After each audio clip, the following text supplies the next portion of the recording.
finding a 4-leaf clover is more common than someone as short as me dunking. It's still more common than winning a lottery jackpot, making the dunk at this height an achievable yet extraordinary challenge. In this video, I'll be going through days 19 to 31 and vastly ramping up the intensity of my workouts to achieve what I failed at last video, which is touching a 9.5-foot rim. This would make my vertical a considerable 32 inches. On top of that, stick around to the end of this video because I'm going to be catching alley-oops on an 8.5 and 9-foot rim, gearing up for the ultimate 10-foot dunk. Part 1 was just a warm-up, beginner workouts, landing techniques, and proper jumping form. That's nothing compared to the advanced workouts we'll work on in this video that push my limits further than ever. This is where the hard work really begins. Stick around to see how much I improved, if at all, and whether I overcame the setbacks from last time.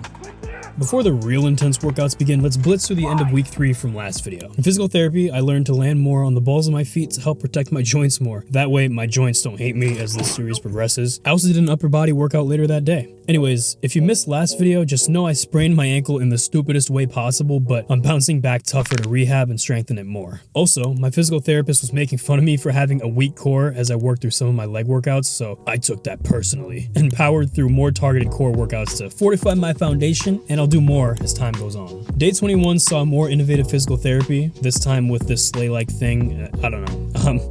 On day 22, I tackled single leg deadlifts, awesome for strengthening my ankle and improving my stability and joint health. To finish it off, I did some intense flexibility and core training sessions. But now it's day 23, Jordan and LeBron's number, and Calvin Murphy. This is the start of the isometric / transition phase of my training. These are isometric, aka static, wall sits. The next epic workout I did is among the hardest I've ever done in my life, bro. Isometric Bulgarian split squats. Hopefully, it's worth it, but we'll see for sure when we get to my quick vertical update in a couple of days. Until then, we can't forget the sprinter stances. To top the day off, I did calf raises, reaching the peak of muscle contraction, then a slow and controlled descent lasting 4 intense seconds. Each of these workouts are scoping me into a machine, primed for dunking, which you'll see soon. That workout was really hard. Honestly, I was gonna plan on jumping today, but now I'm not.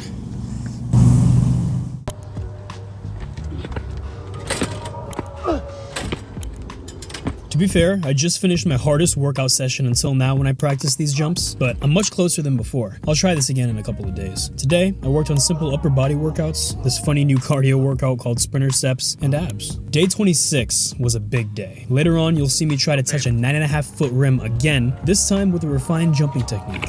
Also, I'm really happy because my best friends bought my first ever t-shirts, but more on that soon. First though, I went to physical therapy. My ball sack! And we were talking about either elevating the intensity of our sessions or even weaning off physical therapy soon since my ankle has gotten so much better. Do me a favor, grab that, one of those dumbbells there, the middle one there. And that leads us to a huge moment. Another grueling day of jumping. It was looking rough, but then I remembered all my friends rooting for me with their new shirts and I got a sudden burst of energy.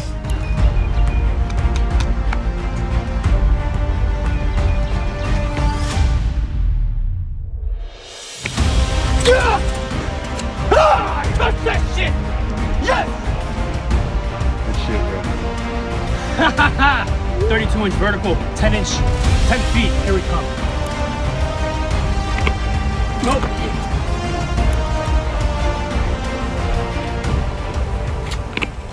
Oh! You can't deny. Yes! Finger on the rim. Finally did it. You wanna know why? Because